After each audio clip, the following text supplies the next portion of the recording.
All right, cool guys. Thanks for joining us today. We have post-match analysis between Kevin and Arian for Netherlands versus Brazil, and great to have you guys here. I'm sure our viewers have seen a lot of your analysis recently, and Arian he's been in the loss for a while, but thanks for being here. Let's jump right into the first half. And what do you guys see in the first half? Let's talk about that. So first half, 10 minutes in, Felipe Melo, get used to the name. He's a questionable selection, but you're going to really write his name down? Oh, go ahead. I'm going to draw. All right, so questionable selection. He was benched the last game, for Ramirez, but Ramirez is suspended today. He comes in, starts off great, perfect through ball to Robinho. Terrible defending by Heitinga. I don't know what he was thinking. Yeah. He was ball watching. He kind of stepped up into space, but there was no Brazilian player there, and he left the middle, wide open. Right. And a perfect finish by Robinho. Completely gave the keeper no chance. Complete lapse in defending there. He was unmarked, obviously, and there was no one to put pressure on him once he received the ball as well. It was just a simple. Brazil made it look simple.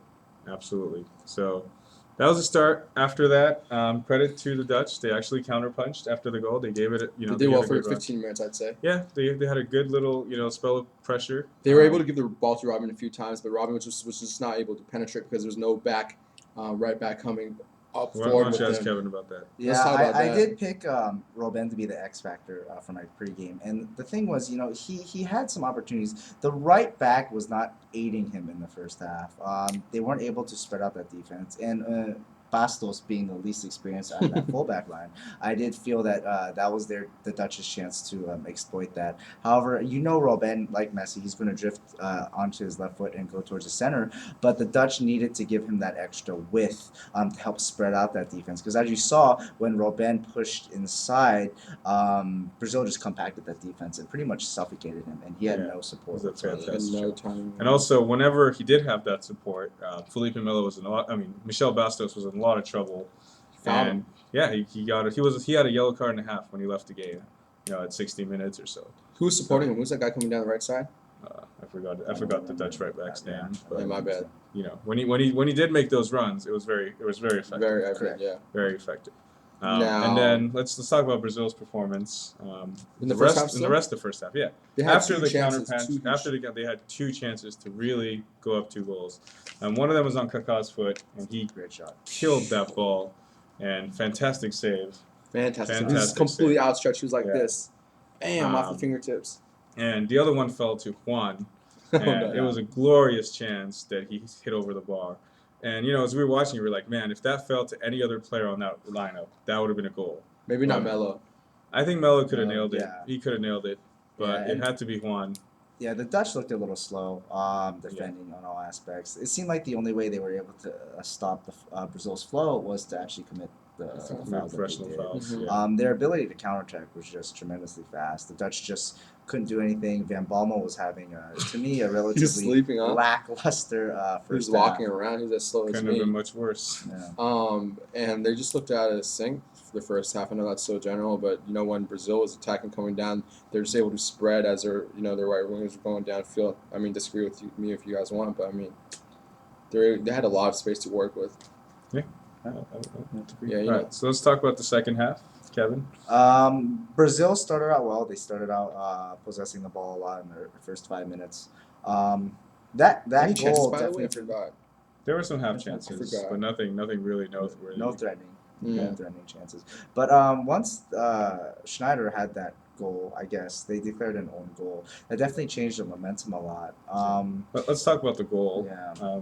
The foul to the right side of the So foul to the right side of the box. The free kick I think Robben took, or someone took passed to Sneijder. I think someone passed it to Robben, who passed it to Sneijder.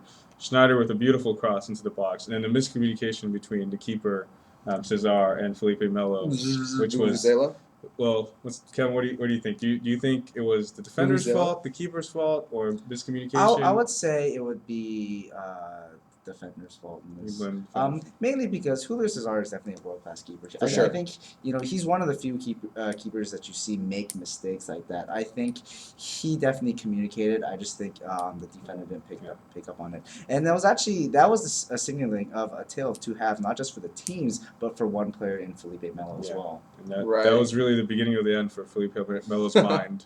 It just went nuts after that. It was credited as an own goal, but you expect that to be overturned, you said, because it was on target, right? I think that's going to get changed, because if Melo doesn't head it, it's still going in the goal. Right. So I expect that to be changed.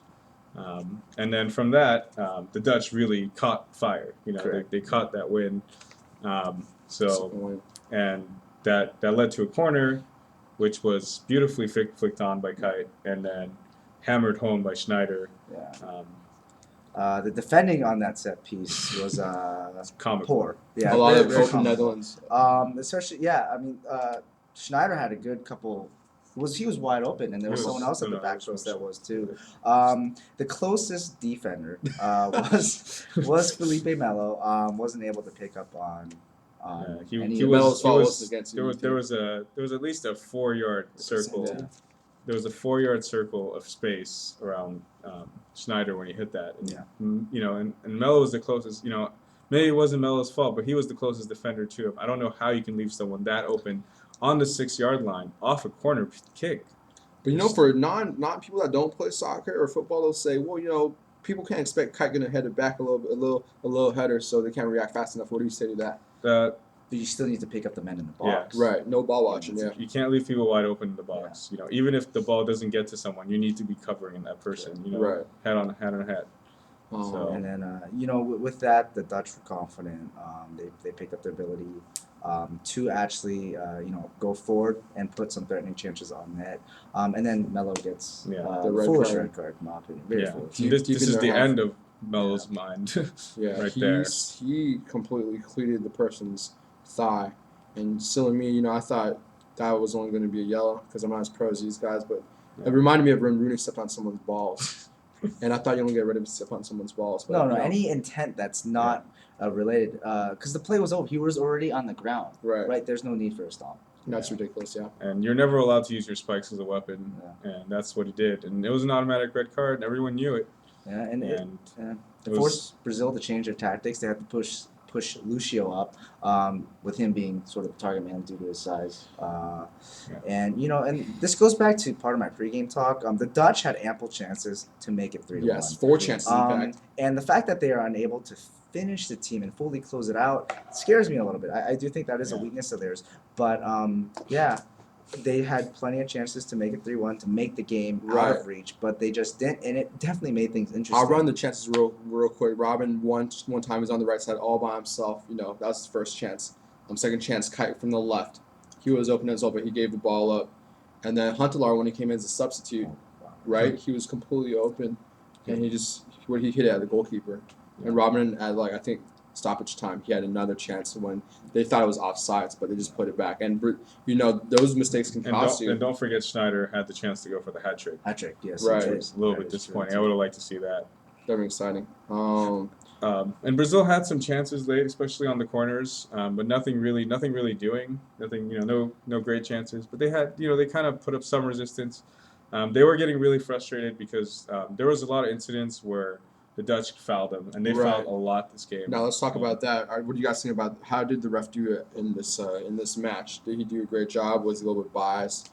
I mean, I know the Japanese fans said, they were very biased against Japan, and this match were they biased against Brazil in the calls? What do you two think? Brazil was definitely getting frustrated in the second half. I think issuing too many verbal warnings in the first half. I think he should have just managed to say, "Hey, you get one with the foul." Yeah, we saw a lot of talking a lot of this, right? Well, final warning. FIFA doesn't like it when refs give yellow cards. If you notice that the refs did advance in tournaments, or refs to give the least amount of cards, so the refs are kind of trained not to give too many cards. But I wouldn't say the refereeing was biased against Brazil. I think it's just the way the rules are is it just benefits teams that play this kind of style, especially for one game.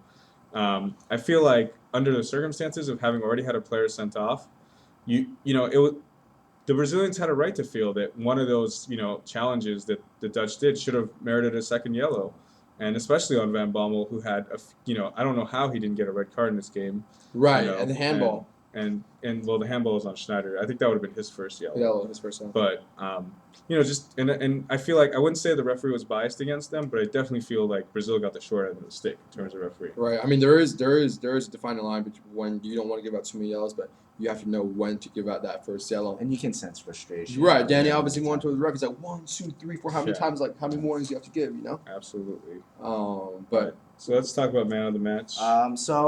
Sponsor. Kevin's Honest Tea, man of the match is Wesley Sneijder. Go to the match is Felipe Melo. For me, Wesley Sneijder, because I think he was key in getting those 2 goals even though it was headed in. And I think, actually, let me take that back. Too late. Oh, man. All right, go on there. You can't go back. No I going want to say back. the goalie. Play of the match, the goalie, when he saved that Kaká shot. If you can't say his name, you can't call him the man of the match. all right. Say the goalie. All right, I'm gonna go a little different. I'm gonna say Kuyt. I think he did a fantastic job tracking back on Maicon. We all know how good Maicon is, how dangerous his runs are, and he was everywhere. And Kuyt was good on both sides. He helped defensively, helped set up the goal. I think he did a fantastic job. He played it all out. Van Bommel played like that. Yeah. Well, Van Bommel is also like way old. Yeah, that's true. Unfortunately, and I don't know. I mean, I think we're going to see Van der Vaart in the next game because De Jong is suspended. Yeah. So he's missing the next game. So I'm hopeful he'll prove, because when I was watching that game and we saw Van Bommel lumbering around, I was like, bring in Van der Vaart, come on. So let's see what happens. But we'll see what happens. Good game though. It was pretty entertaining. It was. I was scared. I was shocked. So many emotions. But thanks for joining us. Your going match is coming up. Great to have you, Kevin. Yeah, thank you. Great to have you, Arian. Oh, come on, man. What's 11? Just because I'm French, huh? Yeah. I'll see you guys later. That's